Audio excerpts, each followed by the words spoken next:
Outra informação importante: o presidente do Senado Federal, Rodrigo Pacheco, afirmou que a PEC que criminaliza a posse e o porte de drogas será votada em plenário após o feriado de Páscoa. Esse texto, de autoria do senador, é analisado diante da discussão sobre o tema na Corte Suprema, no Supremo Tribunal Federal. Até o momento, 5 ministros da Corte votaram a favor da descriminalização do porte de maconha para uso pessoal e 3 votaram contra. Essa votação da PEC é uma reação dos parlamentares justamente a esse julgamento do STF.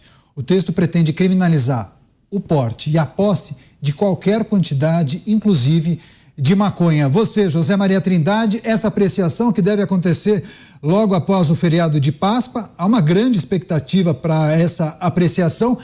Há grupos distintos dentro do Senado, mas me parece que em torno dessa PEC, possivelmente a maioria deve aprovar, porque é uma votação diferente, são 3/5, é isso, Zé Maria, para você aprovar uma emenda à Constituição, né? Exatamente. Olha, é uma emenda tão forte como eu não sabia nos últimos tempos aí, viu? Apresentada pelo presidente do Congresso e assinada pelos líderes dos partidos políticos. Ao pedir vistas, e isso pode se prolongar por 90 dias, o ministro Dias Toffoli abriu ali, deu sinal verde para o Congresso regulamentar. É um sinal de que o Supremo entendeu a gravidade da situação e dá ali o espaço para o Congresso aprovar uma emenda à Constituição definindo. É como você disse, a emenda à Constituição é clara, é crime, porte ou posse, qualquer quantidade de drogas. E o desafio que a lei terá é diferenciar o que é o agente transmissor, que eu chamo, né, no caso de uma epidemia, que é o traficante, do usuário. Os dois serão punidos. Só que o usuário com a pena bem menor, prestação de serviço e tal, mas confirma na Constituição que se trata de crime. Então fica muito fácil, através de uma lei, aumentar o crime, inclusive para o usuário. Este é o segredo da história. E uma emenda à Constituição, ele é um instrumento tão forte que um deputado e um senador não podem apresentar uma emenda. Um deputado não tem a prerrogativa de apresentar uma emenda, de apresentar, né? É preciso reunir assinaturas no Senado e na Câmara, mas o presidente pode, ele tem essa prerrogativa. E os líderes, quando assinam, eles levam a força do partido. Quando o líder assina, é como se todos os deputados, todos os senadores assinassem. A novidade que eu trago é a seguinte: conversei com o Alberto Fraga, deputado do PL, daqui de Brasília, que é presidente da Comissão de Segurança Pública da Câmara. Ele me disse que já existe uma articulação na Câmara para aprovar imediatamente. Quando chegar, será aprovada na Comissão de Segurança, na Comissão de Justiça sem emenda, ou seja, haverá agilidade também na Câmara dos Deputados para concluir a votação dessa emenda e assim interceptar uma possível decisão do plenário do Supremo de liberar o uso de drogas com uma determinada quantidade. O processo que está lá é exclusivo para a maconha, é exclusivo, mas tem repercussão geral, ou seja, nenhum outro juiz pode decidir de forma contrária à súmula vinculante que será elaborada pelo Supremo no final.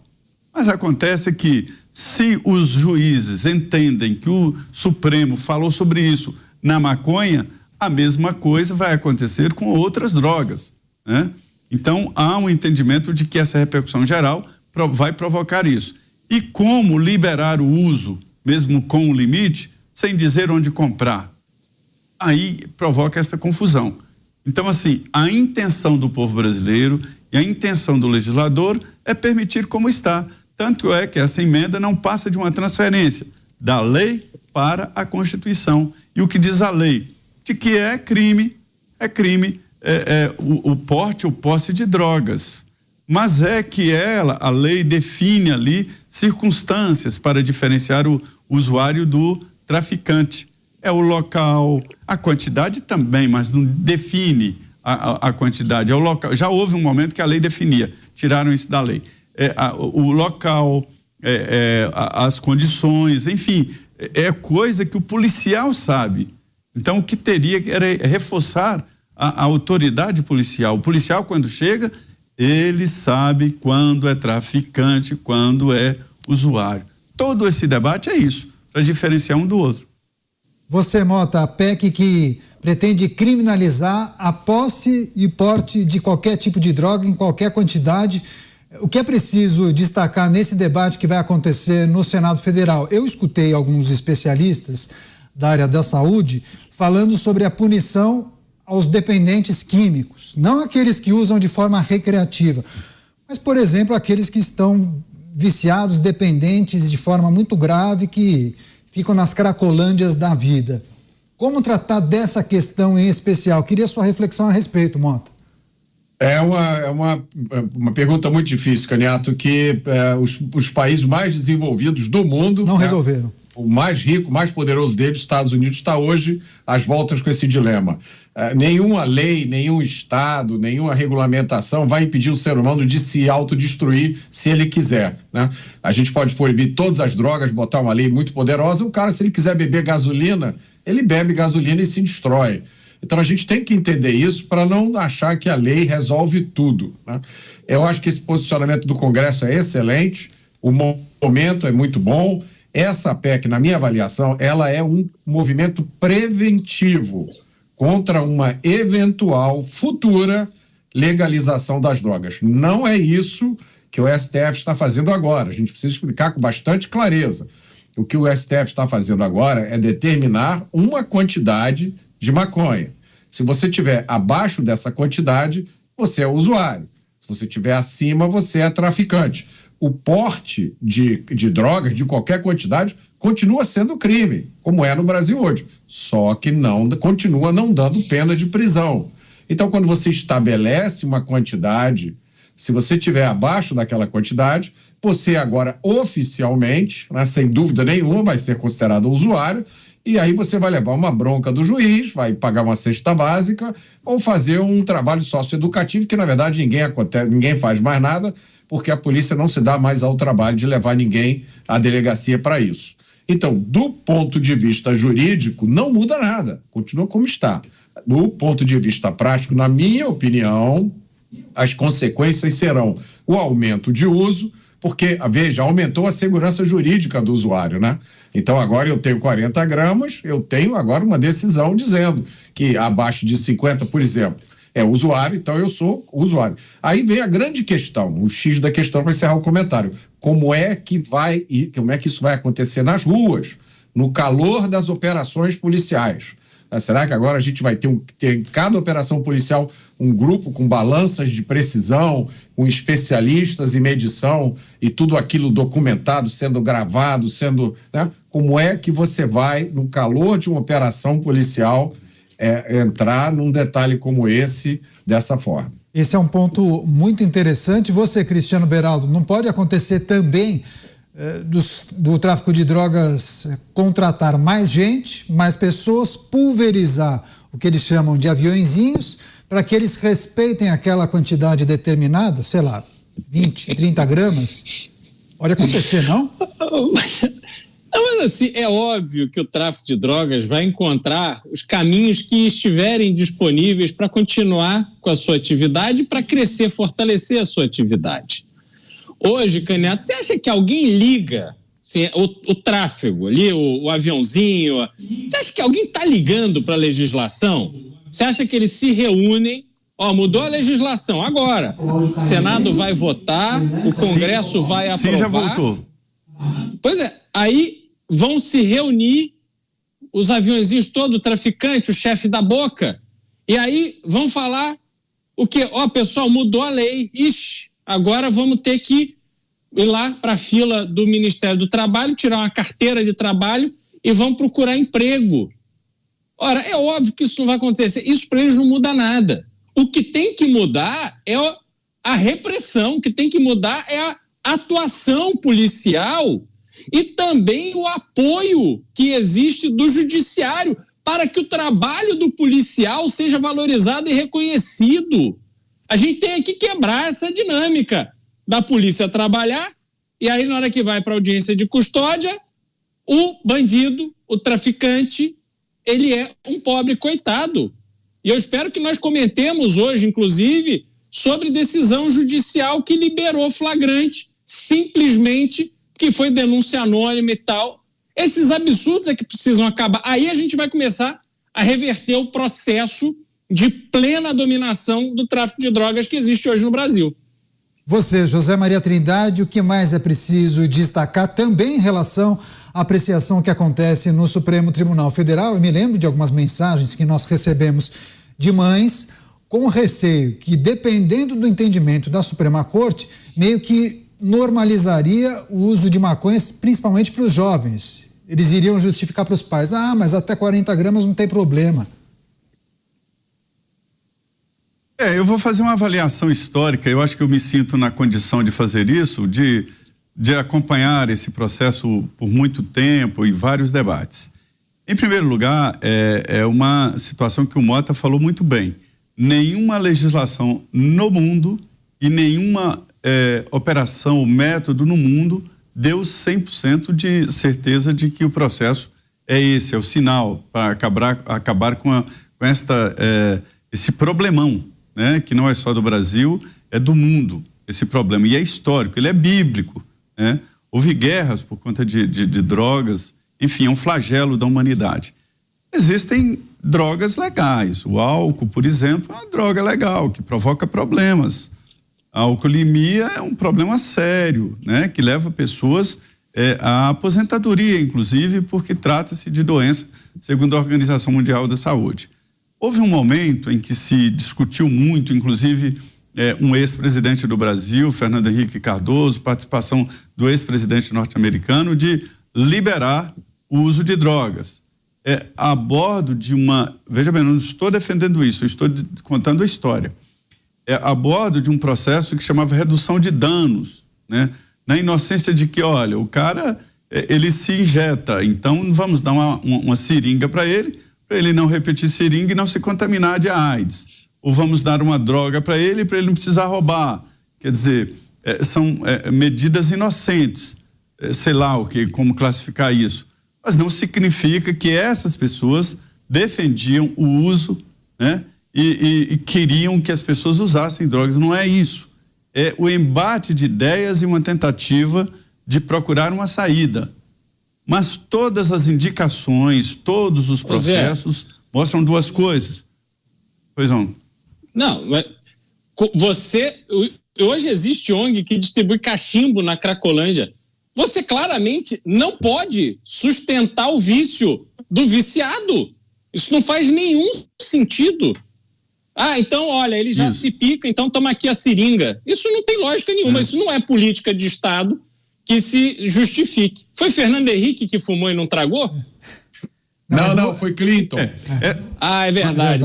Mas essa é a sua opinião. Mas é verdade, mas no passado era feito isso para evitar o contágio por HIV, salvo engano, né, Zé Maria? HIV, exatamente. Essa é a sua opinião, mas a opinião dele, né, é outra, e as duas opiniões baseadas em verdades de cada um. O que eu quero dizer é que mesmo quem tinha essa opinião, que eu não concordo, né, na verdade ele não defendia o uso de drogas e nem queria incentivar. Era uma ideia que eu acho uma ideia absurda, concordo com você, a ideia é absurda. Então eu estou transcrevendo o que vem diante desse debate. Mas o argumento era de que, olha, a pressão policial, a repressão não deu resultados. E não dá, tanto é que nós temos repressão e está aí uma epidemia, não há família que não tenha um na família, ou parente, ou amigos que não conheça. Me diz o deputado Osmar Terra, que uma pessoa que eu converso muito, é o autor dessa lei antidrogas que está aí, e o Givaldo Carimbão, que também é um batalhador na antidrogas do Brasil, que foi para o Congresso, imagine, senhores, para combater o uso de cheirar cola. Os adolescentes cheiravam cola. E ele, para defender o adolescente, foi para o Congresso me dizendo hoje, cheirar cola parece uma coisa infantil diante da epidemia de crack que se espalhou pelo Brasil. Então, todos estão em busca de uma saída para esse problema. E eu entendo que não é liberar incentiva, já existem comprovadas situações que liberar incentiva. Veja o álcool, por exemplo. O álcool é liberado e incentiva. Hoje, o menor tem acesso a álcool em todos os sentidos. Mas o cigarro eletrônico não é liberado e muitos fumam também. Vai você, Mota. Não, eu quero acha em qualquer lugar para comprar, ué. Um tempero aqui, porque eu acho que o Zé, ele tem uma visão muito otimista desse problema. Eu conheço muita gente que incentiva o uso sim, Zé, sem nenhuma dúvida. Essa turminha da redução de danos tem um grupo. Não, mas que claro, ué. Claro não, que, mas você disse, claro que você conhece, eu também conheço. Vai. Você disse que todos estão em busca de uma saída. Não é verdade. Tem gente. Quando eu disse todos, olha, Mota, quando eu disse todos, eu citei os nomes. Tá. Eu não acredito que o Fernando Henrique, um ex-presidente dos Estados Unidos, e que parlamentares incentivem. Agora, que eu já ouvi falar, eu não conheço, e você disse que conhece, está dizendo que conhece, é claro que sim. Tem que incentive até a morte. Aqui, eu já citei aqui para você no último programa. Sim, tem a marcha da maconha. Mas eu não citei ninguém. Mas eu não citei ninguém na marcha da maconha, não. Mas é só dar um Google, fazer uma pesquisa aí na marcha da maconha que vão surgir vários nomes. Eles não se escondem. Sim. Ó, eu fui candidato. Sim, mas não são as pessoas. Mas não são as pessoas. Presta atenção no que eu disse. Eu estou falando de legisladores e pessoas. Tem legisladores, Deixa eu te dizer, em 2020 eu fiz campanha para vereador. Eu me lembro, eu fiz um evento na Praça da Bandeira, na Tijuca, aqui no Rio de Janeiro, na esquina oposta aonde eu estava um candidato a vereador, não vou dizer qual partido, nem o nome dele, mas todo mundo vai saber quem é. Por que não? Fala. O adesivo de campanha dele era o nome dele e uma folha de maconha. Ele não estava defendendo redução de danos. Ele estava defendendo a maconha. Essas pessoas têm vários argumentos, né? Que a maconha tem efeitos benéficos. Então, existe quem incentive o uso, sim. Isso é importante a gente dizer. E mais, algumas dessas pessoas incentivam porque é por moda, por lacração, porque é fofo, né? Hoje, você falar para um jovem que maconha é legal, você tem uma chance maior, infelizmente, do cara querer conversar com você do que se você chegar para ele e disser como eu digo, maconha Mota, faz mal. Mota, eu temo te dizer de que você está sendo otimista demais. A maconha já não é mais a preferência, já está um passo à frente as drogas mais pesadas. E que já estão falando de liberar a cocaína e outros. Que fique de uma vez por todas aqui, só para eu concluir o meu raciocínio, eu contei história, né, do debate, como é que é o debate, e a situação atual. É que eu acho que todos esses processos de redução de danos, de amigos dos amigos, que era um processo também que era parecido e tal, inclusive para presos, para dar cigarro. Isso é uma facção aqui do Rio, hein? Amigos dos amigos. Mas era um grupo não sei, era um grupo de defensores de que você dá meios para os presos de cigarro, que eles ficariam mais tranquilos. Eu queria falar minha opinião, se você permitir. É a seguinte: tem que ter repressão cada vez mais pesada e ação sobre os traficantes, que são os agentes transmissores, e pronto. E tem que estabelecer novas linhas de repressão. Parar com esse debate de liberar drogas, não deve liberar, e não se pode fazer nem fazer de conta que não existe. Eu entendo que a Cracolândia só existe porque existe o faz de conta de não saber quem é que leva drogas para lá. Nós temos condições técnicas, e aí eu defendo câmeras e tal, para saber quem é que está levando, interceptar o traficante. Veja bem, qualquer lugar que um dependente chegue, ele encontra o traficante. Por que o policial não pode encontrar? Deixa eu te dar uma sugestão. Eu vou te dar uma sugestão nessa linha. Vamos usar a ciência, vamos usar a tecnologia. E é um desafio que eu faço aos defensores de drogas, né? Vou fazer uma proposta aqui. Vamos liberar todas as drogas, tudo. Mas com uma condição. Qualquer candidato a qualquer cargo, em qualquer tipo de governo, tem que fazer um teste antidrogas. Se der positivo, ele não pode tomar posse em nada. Que tal isso? E todas as empresas privadas vão ter a liberdade de fazer isso também. Então, está liberado. Use se quiser, mas eu, na minha empresa, tenho o direito de obrigar. Você faz o teste antidrogas. Toxicológico. Exame toxicológico, né? Não é? Ô, Mota. Diga. Vai lá, Beraldo. Você assistiu um documentário chamado, em inglês, chama-se Cocaine Cowboy, os cowboys da cocaína, que conta a história de Miami? Não vi. Você tem que assistir, para você vai ser assim, maravilhoso pelo conhecimento que você tem desse combate ao crime, combate às drogas. Mas ele conta a história de que, enfim, sobretudo década de 70 e 80, Miami era absolutamente dominado pelo tráfico de drogas e as drogas estavam tão presentes no cotidiano da cidade que o Banco Central de Miami, que era a unidade, né, do Banco Central norte-americano que fica em Miami, era a que recebia mais dinheiro, depósito em dinheiro em espécie, mas era assim, 10, 20 vezes mais do que o segundo colocado. E chegou a um ponto que a polícia de Miami não conseguia mais recrutar policiais porque todos eram reprovados no teste antidroga. E chegou a um ponto que era assim, olha, se você não veio fazer o teste drogado com consumo, você já está aprovado, você pode ir para a polícia. E essa pouca vergonha só acabou quando o George Bush pai, que era vice-presidente do Reagan, foi ali, se tornou responsável junto com a Força Nacional para moralizar, acabar com a festa da droga. E acredita que conseguiu acabar com repressão, com cadeia, com polícia preparada, com inteligência e tolerância zero. É assim que se resolve. Aí a gente vê essa peneira que é a nossa fronteira no Brasil e imagina a situação de Israel, que é aquele país pequenininho, cercado de inimigos, com gente lançando bombas e tal, eles lá com Iron Dome conseguindo neutralizar todos os ataques. Aí vai dizer que a gente não conseguiria vigiar as nossas fronteiras?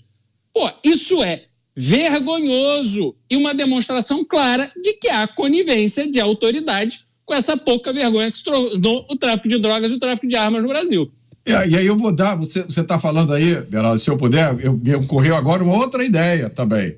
A gente já tem no Brasil inteiro, né, praticamente todos os lugares, a lei seca, que testa se você está sob efeito de álcool.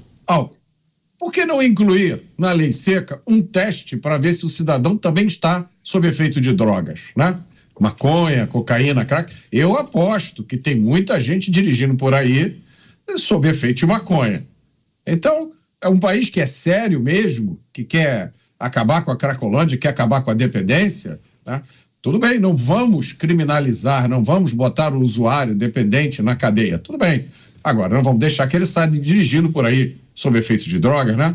Por que a gente não faz isso? Tantas ideias que a gente já deu aqui, que foram adotadas pelo Congresso, fica essa sugestão aí, congressistas. Pois é, o Beraldo disse que certa vez passou na frente de um grupo de motociclistas, né, que entregam comida, né, Beraldo? E vários fumando maconha.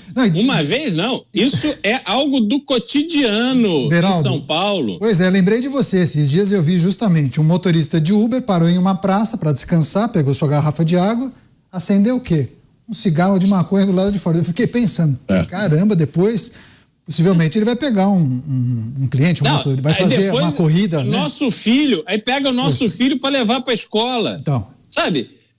Esse é o problema. Pois Porque esse tipo de atitude nos afeta, nós não temos nada a ver com isso, mas depois a gente é que paga o preço da irresponsabilidade. Passar para o Zé Maria agora, pessoas lembrando dessa situação dos anos 80 em Miami, algumas pessoas lembraram do filme Scarface, belíssimo filme inclusive, que retrata essa situação do tráfico de drogas na Flórida, especialmente em Miami, com aquelas gangues de cubanos. Você, Zé Maria, também uma outra espectadora lembrou da política de redução de danos de várias secretarias de saúde que distribuem camisinha, aí não falando de drogas, mas de vida sexual, distribuem camisinhas às adolescentes para que não fiquem grávidas pelo interiorzão do Brasil. Zé Maria, seus complementos, por favor. Isso aí não precisa nem ser ONG, não. O Estado fornece. Não, secretarias de saúde, no caso, ela falou. Não, mas a União também, e em épocas festivas como o Carnaval, derrama a camisinha para todo lado e tal, e a gente vê aí o aumento dos casos de HIV. A certo é o seguinte, só para complementar e concluir, todos esses debates foram importantes ao longo da história, mas nós não podemos ficar eternamente nesses debates de redução de danos e não sei o quê, e partir para uma coisa mais objetiva. É cerco, porque isso está comprometendo gerações futuras. É uma normalização do uso de drogas no Brasil, por isso que eu cito a história da epidemia. E mais, eu já falei aqui várias vezes, há uma interiorização. Hoje, a Cracolândia, todo mundo fala de São Paulo, todas as cidades têm a sua Cracolândia, todas as cidades. Cidade de 20 mil habitantes tem local assim, e tem ruas onde a polícia não entra. Então é preciso adotar uma política. Eu comecei a contar a história, e talvez o Mota tenha entendido que eu estou do lado de quem pratica. Não entendi não. Eu sei que você é contra. Eu sei que você é contra. Isso. Por favor, não entendi isso não. Eu entendi. O que eu acho é que tem que ser estudado isso aí e ir em frente, não olhar para trás, mas é daqui para frente. Não deu certo. Essa história de redução de danos, isso aí é uma questão tecnológica. Gente, se vocês conversarem aqui com deputados que defendem leis pesadas e critérios antidrogas, vocês vão entender que existem várias facetas. Existem várias. A lei atual é muito boa, né? Preciso ir em frente. Ela foi aprovada por Givaldo Carimbão, que foi o relator, e Osmar Terra, que foi ministro, né, do Jair Bolsonaro, o autor, né? Ele é um médico, mestrado em neurologia, entende a fundo, né? E entende exatamente o que acontece em cada setor. É boa então, tem mesmo. que ir em frente, porque nós estamos num problema muito grave no país, né? Então, é preciso definir tecnicamente como agir e como treinar a polícia, especialmente para combater esse mal que assola o mundo, mas que agora aqui no Brasil, me disse Osmar Terra, vou contar aqui. Ele falou que antigamente, quando ele chegou, ele sempre, historicamente, foi contra as drogas e se preocupou com isso e tal. Ele disse que eram pessoas simples que chegavam para ele. Doutor, e o que está acontecendo, meu filho e tal? Me ajuda, por favor. Ele disse que hoje, filhos de deputados, filhos de pessoas, de empresários, pessoas importantes, deputados procuram ele no dia a dia. Meu filho está com esse problema. Então, o que antes era lá embaixo e tal, hoje se generalizou. Então, assim, parentes dele, parentes de deputados que o procuram, para se ter uma ideia da seriedade que está a situação. Então, é preciso fazer alguma coisa. E o que é isso? É criar um grupo para estudar novas saídas. Daqui para frente, nada de olhar para trás. Esse negócio de liberar, esse negócio de amigos dos amigos, esse negócio de redução de danos, nada disso. Ô Zé, você está desatualizado. Antigamente, esse negócio de amigo dos amigos, você falou que era para cigarro, hoje é acupuntura, para manter a turma tranquila. Mota, 30 segundos para fechar, a gente vai virar a pauta. Dirigir sob efeito de maconha não é nada, né? Agora, o pior, imagine você pilotar um mandato eleitoral sob efeito de droga, né? Imagine você ocupar um cargo importante e depender do fornecimento de um traficante para poder se manter operacional. Esse assunto é muito sério. A questão dessas coisas aí da redução de danos é que isso infantiliza o debate. Parece que a gente é um bando de crianças, tati-bitates, tá? É uma infantilização que esquece essas consequências muito sérias. Precisa dar mamadeira, né? Pois é.